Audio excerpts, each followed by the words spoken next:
We all know the story of how the Mandalorian Din Djarin rescued Grogu from a life of torment at the hands of the remnants of the Galactic Empire.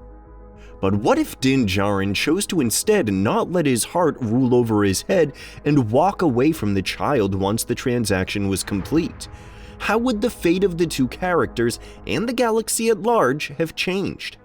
Well, for a start, the bounty was simple. Retrieve the target, deliver it, get paid. Din Djarin had done 100 jobs like it before. He had hunted all kinds of criminals and lowlifes in the most hostile and dangerous reaches of the galaxy, and lived to tell the tale. So bringing in a child was going to be a walk in the park. He had tracked it down to the planet Arvala 7, where he and fellow bounty hunter IG-11 fought their way into a Nikto stronghold. IG-11, being a droid, wanted to kill Grogu and bring the bounty in cold. However, the sight of the cute youngster pulled on Din's heartstrings, and after destroying the IG droid, the Mandalorian took the child alive. Despite the cuteness of Grogu, Din valued the reward more, and this bounty was worth far more than any amount of credits. The person who had put out the bounty was a mysterious old Imperial warlord. Why he wanted the child and what would happen to the youngster once Din handed him over was none of his business. All he knew was that the warlord was offering a full Camptano of pure Beskar blocks. With that, Din could upgrade his armor and finally sport the true armor of a Mandalorian warrior as opposed to the hodgepodge of armor he had been currently wearing. The child was nothing to him, just another bounty. So this time, after handing the little green infant over to the Imperial warlord, Din did not go back. As he walked away from the compound, the Camptano of Beskar in his hands felt heavier than it should have. But he didn't look back. The Mandalorian went on to continue his life as a bounty hunter. The Beskar he had earned from the job made him stronger, outfitting him with new armor, new weapons. He took more contracts, hunted more bounties, and did very well for himself in the bounty hunting trade. He was a natural, and, with his new armor, pretty invincible. But something was missing. Each time he looked at his reflection in his polished helmet, he saw something that wasn't there before, a flicker of doubt. He ignored it. He told himself he had made the right choice. And yet, when he heard rumors of an Imperial base experimenting on something small, something rare, he found himself listening more closely than he should. When whispers reached his ears about a stolen child and a warlord obsessed with bringing back the Sith, his fingers twitched toward his blaster. He had left the child behind, but the child had never left him. The memory of that small green figure haunted him in ways he never expected. He recalled the way the child had reached up toward him, wide eyes filled with trust, despite having no reason to trust anyone. He remembered the way the little creature had tried to communicate, soft coos barely audible over the hum of the pram. Din had dismissed it then, focusing instead on his mission, but now those moments played over and over in his mind, growing heavier with each replay. He had always been a loner, a hunter who worked best without attachments, yet something about that child had felt different, as if it had tried to awaken something within him that he had long since buried beneath his Beskar. Without Din's intervention, the remnants of the Empire wasted no time transporting Grogu to Dr. Pershing's lab. The experiments began immediately. Pershing, despite his sympathies, could not delay the inevitable. The warlord had been working on behalf of Moff Gideon, a cold and calculating Imperial who was part of a dangerous Shadow Council hell-bent on reclaiming the galaxy, bringing it under the rule of the Empire once more, and even secrets far darker than anyone could have imagined. The plan was for Dr. Pershing and the scientists to extract as much genetic material as they could from the child. Moff Gideon was desperate to create a Force-sensitive clone for their fallen Emperor. The former ruler had been trying for decades to produce a clone with Force abilities that could be able to contain his spirit. However, not only was cloning a Force-sensitive individual incredibly difficult, but Palpatine's spirit was so dark and full of malice that no new body had truly been able to contain him. Strand casts had been made, however none were suitable. The scientists had come a long way in developing a body that would be suitable, yet they were still a long way off. Ultimately, that line of experimentation would go on to become Supreme Leader Snoke, the head of the soon-to-be First Order. But with Grogu in their clutches, they could finally try something new. Force users were extremely few and far between, and even those who were untrained were dangerous. That's what made the child so special. He was strong with the Force but powerless to fight back. The suffering was immense, but Grogu endured. For a time, they probed, took samples, and experimented on the youngster, delving into what made him so strong in the Force.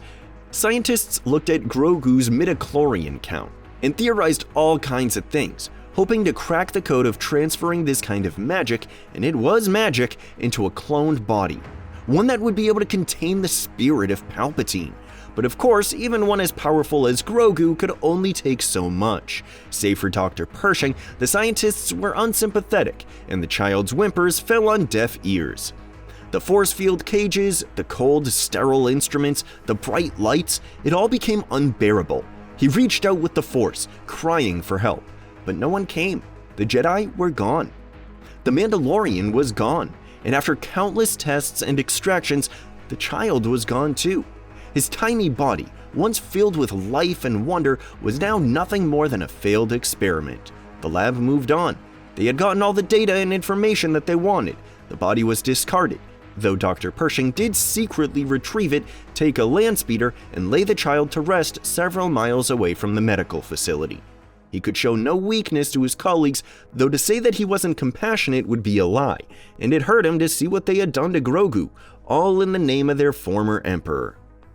Moff Gideon, disappointed but undeterred, turned his attention to other sources of power.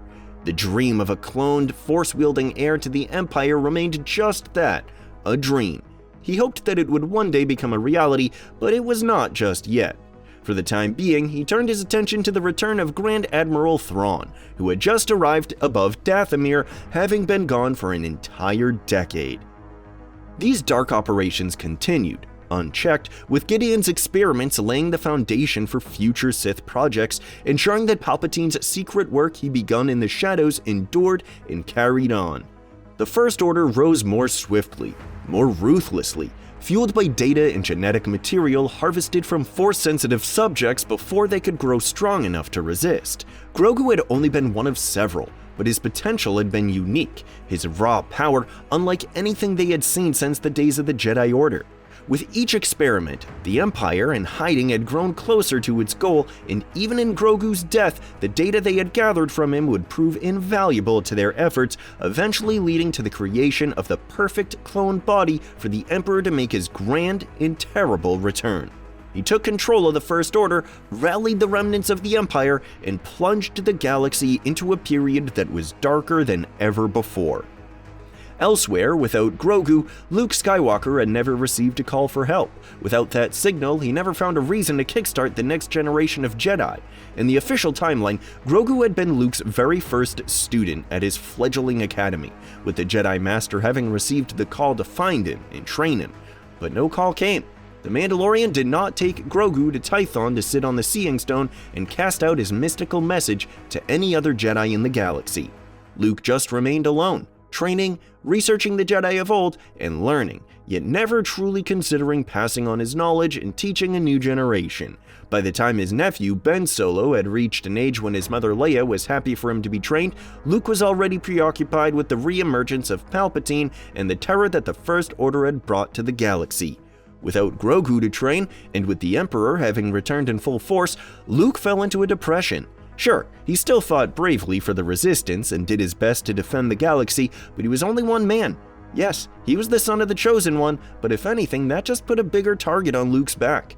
He was eventually tracked down by Palpatine himself, and this time he finished the job he had started all those years ago on the second Death Star, before Vader's betrayal. The reanimated Emperor, with Grogu's midichlorians coursing through his cloned body, killed Luke in a swift and cruel blow, relishing in the victory that he had long dreamed about. However, galactic changes aside, it was the story of Din Djarin that was the most emotional. Without Grogu, the Mandalorian never truly changed. Sure, he had pangs of regret for handing over an innocent child, yet still he never learned what it meant to care for something more than himself. He never found a family, never forged a bond stronger than Beskar. He traveled from planet to planet, completing contracts and fighting enemies, and yet he remained a lone warrior in an uncaring galaxy.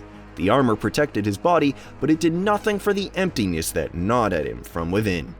He told himself that this was the way that a Mandalorian did not dwell on the past, but even Mandalorians were not immune to regret. But without the Mandalorian, Grogu had died alone. The galaxy had lost a small but incredibly bright beacon of light. The future of the Jedi was that little bit more bleak, and a terrible darkness would rise, throwing the galaxy into despair like never before. But in another time, another place, another galaxy, a Mandalorian did look back, and instead of choosing himself, he chose the child. And with that one act of kindness and compassion, everything changed for the galaxy. So now it's over to you. How do you think things would have changed if the Mandalorian never saved Grogu? As always, we love to hear from you. So be sure to leave your thoughts and opinions in the comments section down below. If you haven't already, please give this video a like and a subscribe, and as always, thanks for watching.